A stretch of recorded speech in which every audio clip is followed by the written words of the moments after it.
Estamos de volta aqui na Sabatina Folha UOL com o candidato do PT à Prefeitura de São Paulo, Fernando Haddad. Se você que está nos acompanhando pela internet quiser fazer perguntas, você pode fazê-lo pela página do UOL Notícias no Facebook, pelo perfil do Twitter, usando a hashtag Sabatina Folha UOL e pelas salas de bate-papo do UOL.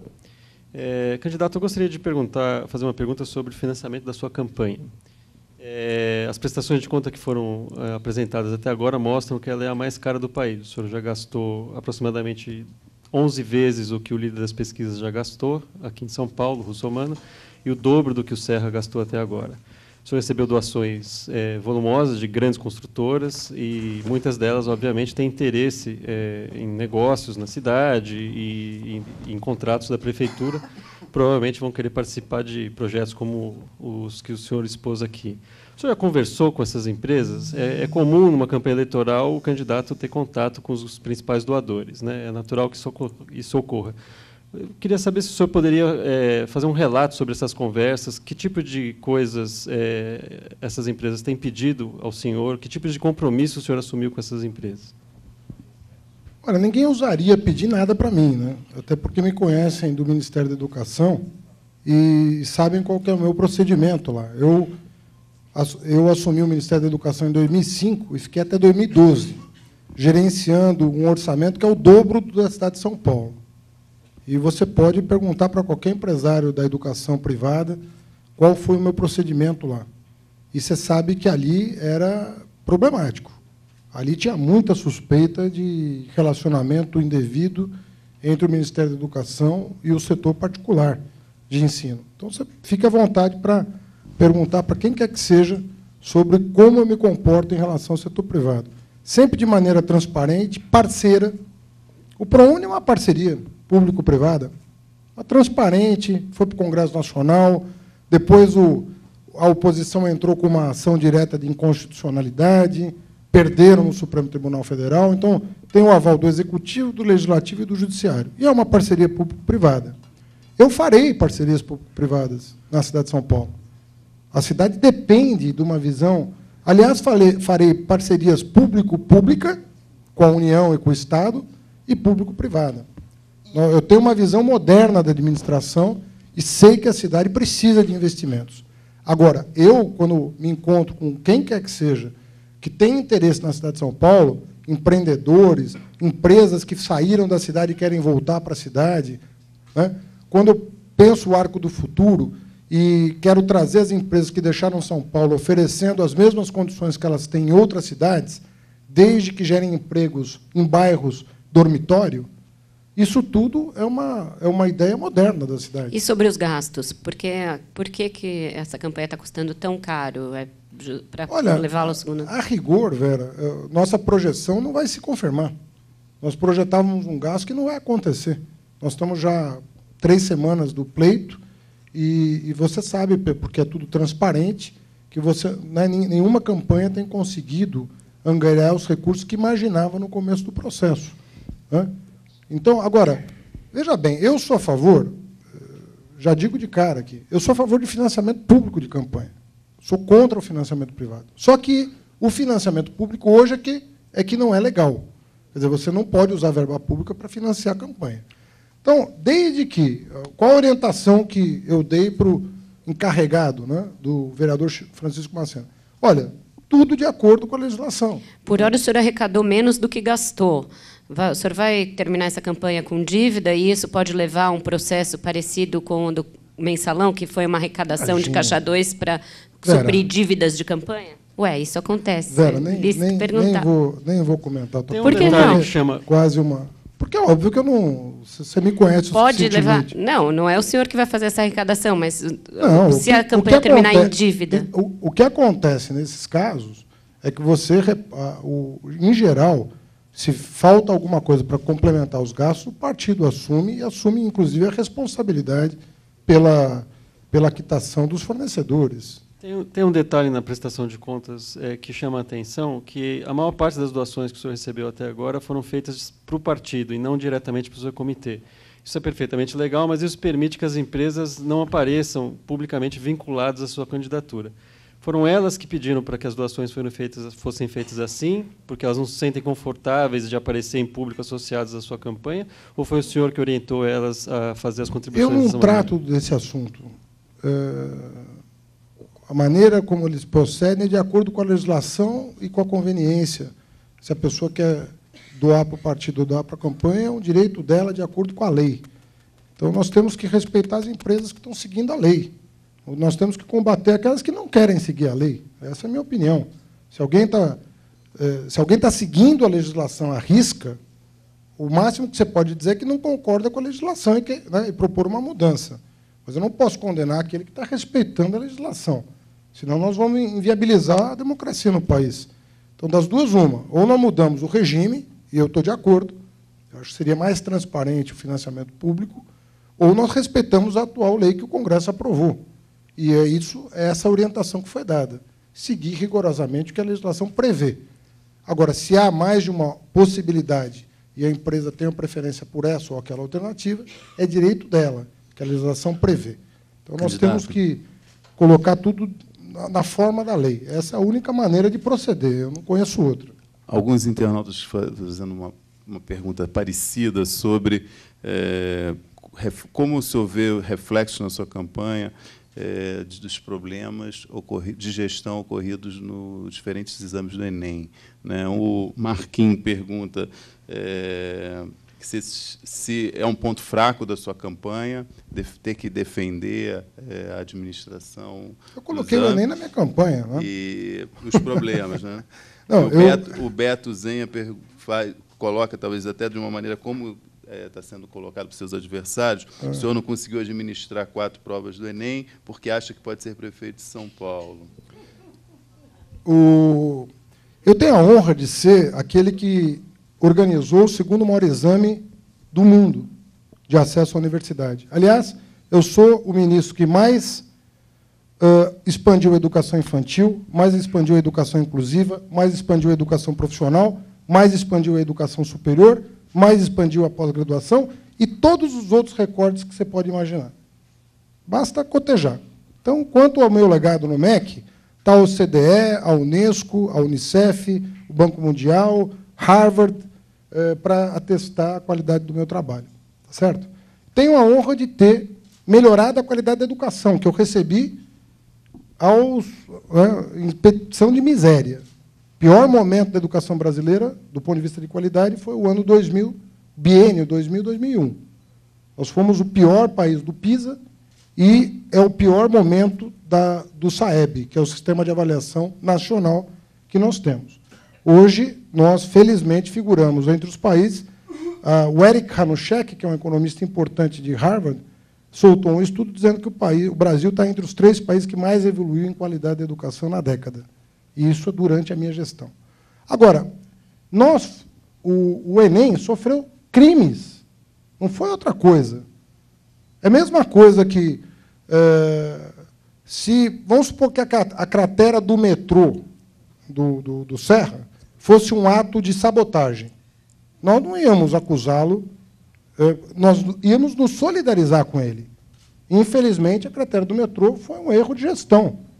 As panes da CPTM, as panes do metrô, isso é problema de gestão. O Serra andou dizendo que foram algumas gravatas, né, e blusas, né, que geraram as panes e o apagão. E a gente não consegue achar o sabotador. A gente só tem o rumor de que foi. Agora o prefeito está dizendo que os incêndios em favela também. Não é culpa dele, é sabotagem. Se ele apresentar o sabotador, eu vou me solidarizar com ele. Até ele apresentar, eu vou perguntar por que ele interrompeu o programa da Marta de combate a incêndio em favela. Até ele apresentar quem fez o crime. Agora, nós apresentamos quem fez o crime. E punimos com 5 anos de cadeia. Então, eu acho que é uma exploração barata de um episódio lamentável.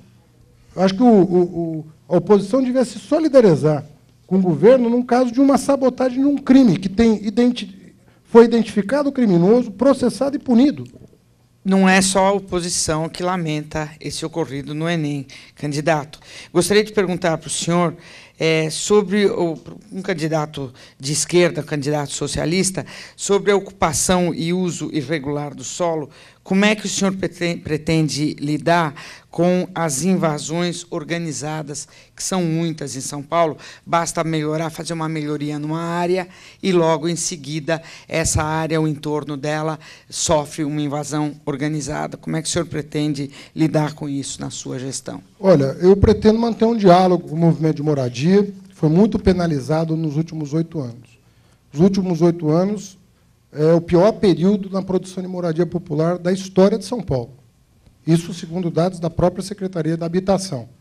O único que conseguiu escritura de imóvel na cidade de São Paulo nos últimos anos foi o Aref, que conseguiu mais de 100 escrituras para o nome dele. Mas a população está sem escritura até hoje. Né? Aliás, nomeado ainda na gestão rápida, né, do então prefeito Serra. Né? Agora, eu vou chamar para o diálogo. Eu vou chamar para o diálogo o movimento de moradia, porque eu quero construir casa. Nós temos um programa nacional, que é o Minha Casa Minha Vida. Nós temos que botar a imaginação para funcionar, para trazer o Minha Casa Minha Vida. Se a terra está cara, vamos encontrar um caminho de baratear a terra. E nós apresentamos uma proposta, Qual na minha caminho? opinião, Como muito se barateia inovadora. a terra? Como se barateia a terra? Vou te dizer. Olha só, o centro de São Paulo, as pessoas falam que está muito verticalizado. A maioria tem muita área no centro de São Paulo que são pequenos sobrados. Mas muita terra no centro de São Paulo são sobrados. Não tem morador no centro. O centro tem menos de 3% dos moradores, mais de 17% do emprego. Então, o emprego está no centro, o morador não está. Basta vir à noite no centro, você não acha ninguém. Então, tem espaço para moradia? Tem. Bom, mas a terra é cara. É isso que se ouve. Agora, algumas cidades desenvolveram uma tecnologia que não chegou a São Paulo. O que você faz? Você constrói a moradia, mas devolve para a exploração comercial o subsolo, terra e sobreloja. Com a devolução desses 3 pavimentos, você paga o terreno e você ganha o ar para construir a moradia para as pessoas. E os voltarem. tombamentos? O centro tem muito imóvel tombado. Como é que o senhor vai lidar com isso? Para fazer essa verticalização, esses sobrados a que o senhor se referiu, muitos deles são por problema de tombamento. Eu trabalhei na Secretaria de Finanças e eu posso te dizer, tem muito pouco sobrado tombado no centro de São Paulo. A maioria não tem valor histórico nenhum. E muitos estão degradados, abandonados, além dos prédios já construídos, também abandonados, que nós temos que aplicar o IPTU progressivo no tempo, para que não haja especulação da terra no centro de São Paulo. Então, há como combater a especulação e há como aproveitar o chamado solo criado, justamente se nós tivermos a inteligência de usar 3 pavimentos para exploração comercial, e o valor comercial é grande, porque o fluxo de pessoas é muito intenso, e usar os andares superiores para trazer o morador, e não faltará demanda. Tem juventude, tem gente idosa, tem de todo tipo de casais, jovens casais, que querem morar no centro pelo conforto que o centro dá, desde que tenha gente. O que assusta no centro é a falta de gente, não é a falta de infraestrutura e de conveniências para boa vida. O senhor está propondo, na educação, um sistema de 2 turnos em que o segundo turno seja ocupado por atividades culturais, idas a museu, aulas extras aí de várias disciplinas não obrigatórias. Como que o senhor vai fazer para adotar a rede pública de ensino de professores para suprir esse turno adicional, se é difícil encontrar até para as aulas regulares, e como fazer com que essas atividades, essa espécie de casa do saber aí que o senhor propõe para esse retorno, para esse segundo turno, se concretizem, levar as pessoas, transporte, entrada nesses equipamentos, enfim, tem um custo. Olha, nós desenvolvemos uma tecnologia no Ministério da Educação que já está em vigor em 32 mil escolas públicas do país. É esse programa que nós vamos trazer para São Paulo. É um programa chamado Mais Educação.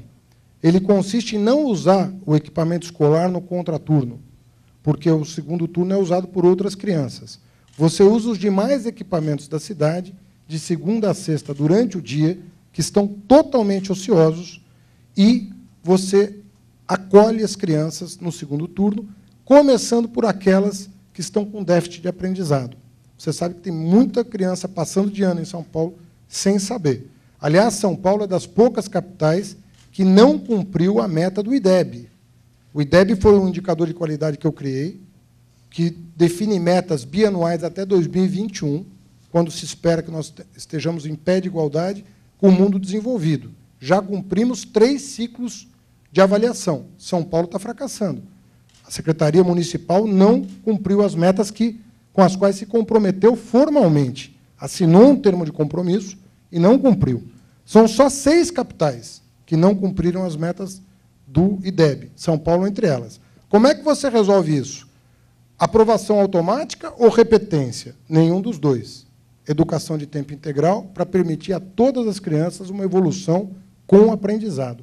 Isso está dando certo no Brasil, vai dar certo em São Paulo. O senhor, na época que o senhor trabalhava na Secretaria das Finanças, na administração da Marta, eu achei uma notícia antiga que conta que, num fórum com especialistas de transportes, o senhor sugeriu a criação de uma taxa que bons motoristas pagariam para se livrar do rodízio. O sujeito é bom motorista, não tem multa, se comporta direito no trânsito, e, para ficar livre do rodízio, ele pagaria uma taxa que alimentaria um fundo que a prefeitura usaria para fazer obras e outros investimentos. O senhor acha que era uma boa ideia na época? O senhor acha que hoje... Não, a ideia não era essa, não.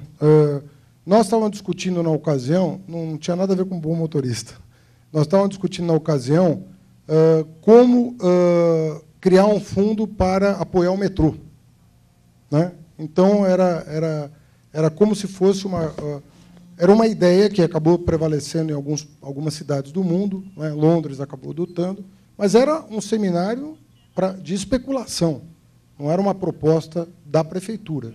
Era um seminário com especialistas e essa ideia foi discutida num ambiente de livre pensamento, em que se imaginava uma restrição adicional ao transporte individual em proveito de um fundo para aportar recursos para o metrô.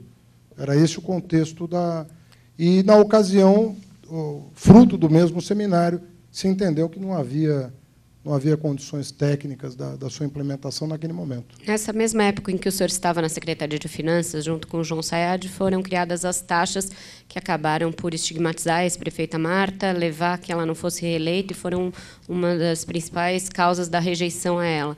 O senhor defendia na época, não defende mais? O que o senhor tem a dizer sobre isso? Olha, a situação pós-PITA era uma situação de descalabro financeiro. A prefeitura estava realmente sem capacidade de investimento.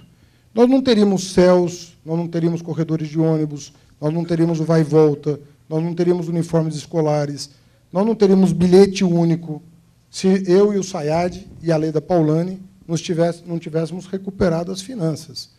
E eu até não entendo quando o Serra tenta agredir o meu trabalho na Secretaria de Finanças, porque eu era subordinado a um dos seus melhores amigos, que ele, inclusive, convidou para secretário da Cultura quando foi eleito prefeito.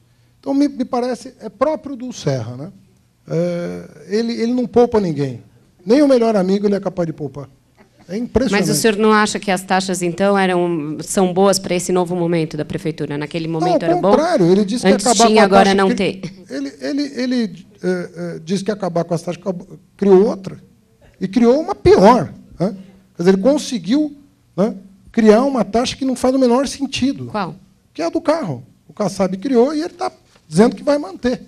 O senhor vai extinguir? Vou extinguir, mas não tenha dúvida. Você sabe que controlar, no mundo... Você está falando do controlar. O senhor vai extinguir taxa do o controlar, mas não tem dúvida. Mas essa taxa não é boa para o ar, não é boa para... Eu não sei, para o ar parece que não, mas para alguém ela está sendo muito boa e conveniente. Para quem? Né? Para quem? Ela está sendo... Tem muita gente aí que está gostando. Mas o senhor vai extinguir a inspeção veicular? Mas parece que não é a maioria da população. Digamos, mas se ela fosse bem feita... Se fizer um plebiscito na cidade... bem feita, não se fizer um plebiscito na cidade, ela perde de 10-0, eu não tenho dúvida. Não, sem dúvida, mas gostar ou não gostar de uma taxa... Não, se a gente fosse fazer um plebiscito, ninguém gosta de impostos. Mas não é isso. Mas é que tem uma racionalidade. Olha só. Como é que funciona na maioria dos países? Primeiro que não tem taxa. Você faz a inspeção veicular sem a taxa. Segundo lugar, quem paga? Eu vou te explicar. Um carro sai da concessionária, ele está em garantia de fábrica. Olha, tem que ter um pacto da concessionária, da fábrica e do usuário para que o motor esteja regulado. Claro. Se você parar numa blitz e for constatada emissão de poluente acima do permitido em lei, você dá 30 dias para ele resolver o problema e se reapresentar. Perfeito. Não se reapresentou, você multa. Perfeito. E aí a multa retroalimenta o processo de inspeção e de fiscalização. É assim que se faz. Depois de 4 anos, você tem a inspeção obrigatória, ano sim, ano não. E, de novo, são as multas dos maus condutores que não regulam seus motores que alimenta o processo de fiscalização de todos. Então vai ter blitz na cidade direto. Vai ter como tem para a lei seca. Ué, você... Eu não vi mais blitz para lei seca. Mas aqui não tem, mas vai no Rio. Ah, no Rio. Lá no Rio tem. Aqui então tem eu vou no Rio e o ar do Rio deve ser melhor do que o de São Paulo. Então. Certamente, mas lá não tem taxa, né? Candidato, tem mar. Candidato, existe a prefeitura tem um programa de incentivo ao desenvolvimento da periferia, ali, da Zona Leste, né, que foi criado até no fim da administração da Marta, quando o senhor estava na secretaria. Foram criados os CIDs, os Certificados de Investimento, né? E esse programa teve resultados um tanto decepcionantes. Quer dizer, tirando Itaquerão, parece que só 4 empresas, de fato, se candidataram e conseguiram o benefício, e os investimentos são pouquíssimos, e 250 empregos, alguma coisa assim. Por que, se o senhor for eleito, vai ser diferente? Quer dizer, essa iniciativa já está aí, pergunta. Enfim, Boa que diferença faz? As empresas não se interessaram. Em primeiro lugar, porque a prefeitura não publica os editais previstos na lei. Aí ninguém vai se interessar mesmo, né? Você não publica o edital de chamada. Hoje tem empresários lá esperando o edital ser publicado para expandir suas atividades. Eu visitei um deles que tem um telemarketing, talvez o maior da Zona Leste, e que está aguardando a decisão se vai mudar de São Paulo ou vai permanecer e expandir suas atividades na cidade. O edital não é publicado. Segundo lugar, eu entendo que a sistemática tem que ser alterada. Nós devemos automatizar o benefício. O benefício não pode depender de uma norma burocrática, de um burocrata da prefeitura expedir uma portaria para o benefício ser concedido. Nós temos que radicalizar no processo. Nós temos que dizer, olha, emprego na Zona Sul, emprego na Zona Leste, com tais características, vai receber incentivo fiscal. E eu pretendo fazer isso por posto de trabalho gerado, não pelo faturamento. Mas como se não fiscaliza? adianta você montar... Mas com todos esses benefícios, com toda essa raiz. Isenção de imposto, por exemplo, para trazer gente para o centro, como é que vai ser esse chamariz? Vai ser com desconto de IPTU? Não, Tudo isso São Paulo não vai perder imposto? Ao contrário, nós estamos perdendo muitas empresas para outras cidades que tratam melhor o contribuinte. Tem determinadas atividades econômicas que inexistem já em São Paulo, porque São Paulo não sabe calibrar as alíquotas de acordo com a atividade, de acordo com a região e tudo mais. Eu fico me perguntando, por que alguém decide montar uma empresa, morando em São Paulo, montar uma empresa fora de São Paulo, se ele tem boas avenidas para se instalar aqui? Por causa da alíquota. Mas, muitas vezes, essas cidades promovem guerra fiscal para atrair essas empresas. São Paulo vai entrar na guerra fiscal? Não, mas nós quase acabamos com a guerra fiscal, porque, na gestão do SAIAD, que é tão criticado pelo Serra, nós aprovamos uma emenda constitucional estabelecendo uma alíquota mínima de ISS de 2%, para impedir aquele prefeito zerar a alíquota para atrair empresa. Então, tem uma alíquota mínima de 2%. Outra coisa que nós fizemos, aprovamos uma lei complementar dizendo que tipo de serviço é pago na sede e que tipo de serviço é pago onde o serviço é prestado. Então, nós disciplinamos o ISS de tal maneira que hoje a arrecadação de ISS na cidade de São Paulo supera 8 bilhões e poderia ser ainda maior se novas empresas se instalassem aqui. Candidato, hoje em dia é muito comum, não só na política, como também na área de negócios, executivos, políticos, se submeterem a treinamento de mídia para aprender a lidar com a imprensa, né? Eu imagino o senhor, uma pessoa está há pouco tempo na política e agora, especialmente na época de eleição, está se submetendo a treinamento. O senhor é um bom aluno? O senhor se rebela contra as lições do marketing? Como que é a sua ligação com os seus marqueteiros? Isso é um elogio ao meu desempenho aqui? Gostaria de ouvir a sua Tendo opinião. assim? Olha, Eu sou professor e tenho alguma prática em falar, né, de improviso, digamos assim. Né? Você sabe que as aulas lá na Faculdade de Filosofia são aulas de 4 horas. Né? Então, até 4 horas você fala, mas tem que fazer estágio na Venezuela para falar mais de 4 horas. Né? Mas até 4 horas dá para fazer. Mas teve uma certa obamização assim, da sua campanha. O senhor tem um pouco de Photoshop, o senhor deu uma de Obama, mas, pôs olha, a única família. vez que eu fiz um chamado Media Training, e eu fiz, né, foi na véspera do primeiro debate para compreender a medição de tempo. Por quê? Porque você explicar um assunto delicado, complexo, em 1 minuto. Eu me lembro da primeira pergunta do debate da Band, foi, o senhor tem 1 minuto para falar da saúde. Olha, sem algum treino, você não consegue falar em 1 minuto o que você vai fazer pela saúde de São Paulo. Então, eu tive Agora, os seus amigos dizem que o senhor faz uma imitação perfeita do Lula e da Dilma. E o senhor foi visto exibindo esse talento recentemente numa carreata. E dizem também que a voz do Lula, porque o Lula está bem solto no seu programa de rádio, é a sua voz. E eu queria saber se o senhor podia dar uma palhinha aqui para a gente. Isso aí é intriga do PSDB. Tenho certeza que partiu do QG do... Mas é verdade isso. Eu brinco um pouquinho, mas não... Então, dá uma palhinha aqui para a gente, vai. É muito ruim a imitação. Candidato, o senhor falou aqui que criou o ProUni, criou o Enem, o maior exame do mundo, fez... O segundo maior. Tá, o segundo maior. O maior é o chinês. O senhor pôs as contas da prefeitura em dia, o senhor vai fazer o Arco do Triunfo, enfim. O senhor, enfim, o senhor tem uma visão muito otimista sobre si mesmo. No entanto, as pesquisas lhe conferem 17% de intenções de voto. Quem está errado, o eleitor ou a visão que o senhor tem de si mesmo? O calendário. Nós vamos chegar no dia 7/10 ainda. Espera um pouquinho. Eu sei que você deve estar ansiosa, mas vai... Não, não estou ansiosa, não. O senhor deve estar mais que eu. Quem tem que chegar é o senhor, não sou eu. Mas quem está errado? Por que a visão que o paulistano tem do senhor é tão diferente dessa que o senhor pintou Deixa eu aqui? te falar. Eu trabalho objetivamente as questões da gestão pública. Eu não fico... Quando eu não falo isso, aquilo, eu falo dado concreto. Quando eu falo eu expandi o sistema universitário no Brasil, e nós expandimos como ninguém, é o censo escolar. O senhor costuma usar mais eu do que nós, se a gente fizer uma nuvem de palavras aqui. Fui no Media Training. No Media Training me disseram para usar mais eu do que nós, porque eu sou o candidato. Entendeu? Mas eu só usava nós. E, às vezes, eu usava, sabe como? A prefeitura. Por falar nisso... Mas a prefeitura é o Kassab hoje. Então, tem regras de comunicação que as pessoas precisam, que você precisa alterar para se fazer entender. Por falar nisso, o senhor não respondeu o que o Maluf vai levar em troca do apoio. O senhor não vai levar nada. Candidato, o senhor tem uma última chance de fazer uma imitação do Maluf, Lula, Dilma, quem o senhor preferir. Nosso tempo está se esgotando. Eu vou... Essas questões, assim, a gente não brinca, porque improviso com imitação do Lula não vai dar certo. Tá bom. A gente vai ficar por aqui. Amanhã nós temos uma nova sabatina com o candidato do PSDB, José Serra, a partir das 14 horas.